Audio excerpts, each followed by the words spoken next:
right, so let's get into some specifics while you're there. So, talk to me about service a little bit. So the things where'd you go to boot camp and what happened from there? You want to start this time, Steve? Yeah, I went to Parris Island in South Carolina, 11-week course there. After that, 2 weeks of leave and Camp Lejeune for 3 months at Camp Johnson, which was the first black boot camp back in the 40s. Mm-hmm.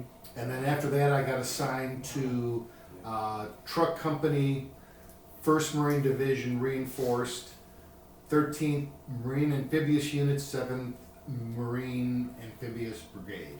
Wow. So where did you go from Lejeune? Did you go into... To Camp Pendleton. Oh, you did? Yes. And you were there for how long? 3 years, basically. Two and a half years, yeah. Interesting. We'll come back to when you guys got shipped out a couple times because I've heard that. Greg, boot camp.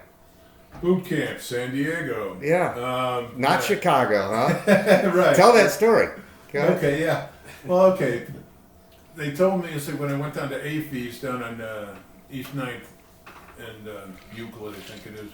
But anyway, they told me that I was going to be going to Great Lakes for boot camp, which is up in Chicago, and and it was coming up. It was going to be winter time, and I talked to them about San Diego, and the guy goes, "No, I got you billeted here for Great Lakes." And I said, "Well, it's been nice. I'll see you." He's like, "What's the big difference?" I said, "Because I want to dangle my toes in the Pacific. I've never seen it. It doesn't matter to you." And off you went to San Diego. Right. So, it was a standard boot camp thing, got off I had flown there, and they put me in charge of 2 other people that when we were drinking heavily.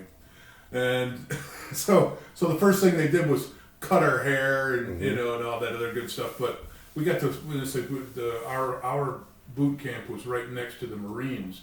And then there was the airport on the other side.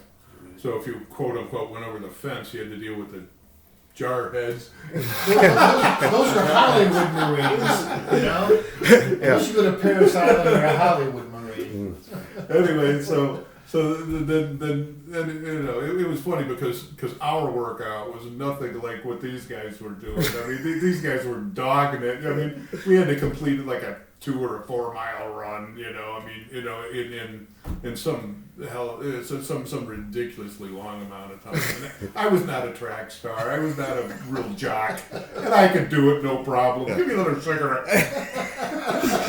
And you guys were doing 15, huh? Yes. Yeah. In South Carolina when it's 95 degrees. All right, Al. So you did go to Great Lakes. I went to Great Lakes. And I actually had a good time up there. Believe it or not, I was one of the older people in my group of men, and there were about 100 in my particular company there. And one thing stands out. I never went to Chicago on the weekends for leave or liberty. Never went. I just stayed up in Great Lakes, which is just north of Chicago there. But one of the experiences that I thought was really, really interesting was the fire safety thing.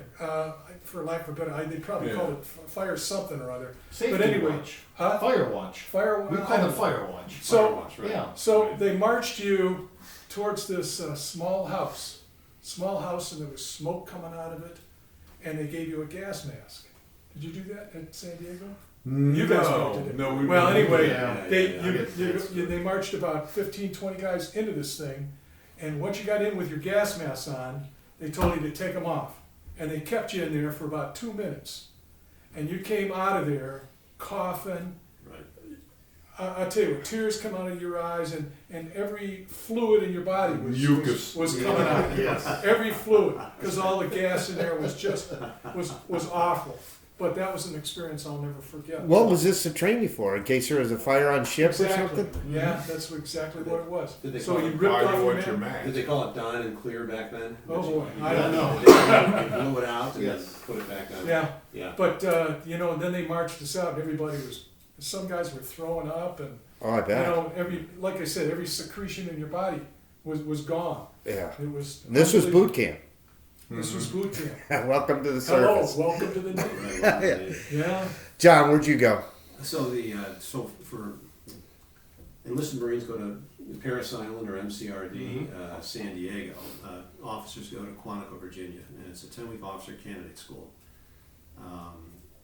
For it, Naval Academy graduates would just get commissioned into the Marine Corps and then go to Officers Basic School. So we would go to Officer Candidate School for 10 weeks, and then go to Officers Basic course, which is a 6-month course.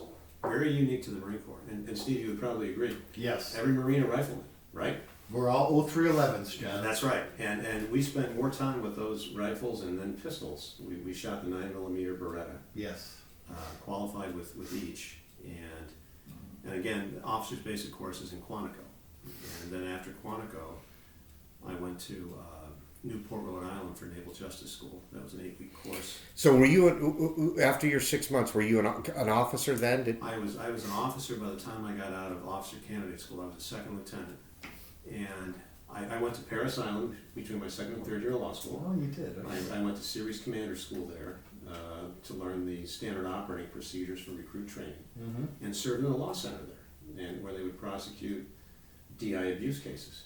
Okay, and so I did that for 10 weeks. Steve's looking like you never had Steve in there, did you? I've got a story on you. That's the problem. Oh, that you do, and the problem became that after a certain point in boot camp, you couldn't get the recruits to testify against the drill instructors, Right. Because it was a little bit of the Stockholm syndrome. They'd say, "Oh yeah, he did this to me, but I deserved it, and he did it for my own good." And so there was always a problem in prosecuting a drill instructor. It was never an easy case.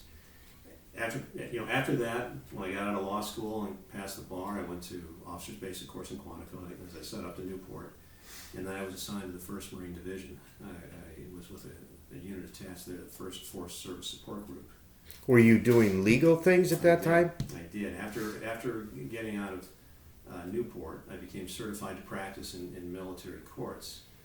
And at Camp Pendleton, we took cases from, there was a Marine Air Group there. Yes. Mag 39 was there. Yes, the air station, yeah. Right, the air station, all helicopters. And then there was Marine Corps Base and 1st Marine Division. And we handled cases referred to courts martials. Courts martial is the right way to pronounce it, I guess, from all those different places. Wow.